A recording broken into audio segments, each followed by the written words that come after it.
perjalanan dari Almaty ke Bishkek. Ini perhentian pertama. Kita masih lagi dalam Kazakhstan. Baru setengah perjalanan. Baru 1 jam 40 minit perjalanan.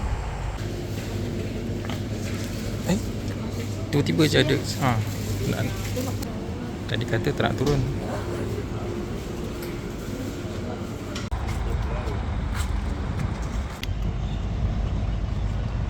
Belah sana tu convenience store. Belah sini ada kedai makan. Kalau berhenti lama sempat lah nak makan. Tapi rasanya ni berhenti sekejap je kot. Halal ke?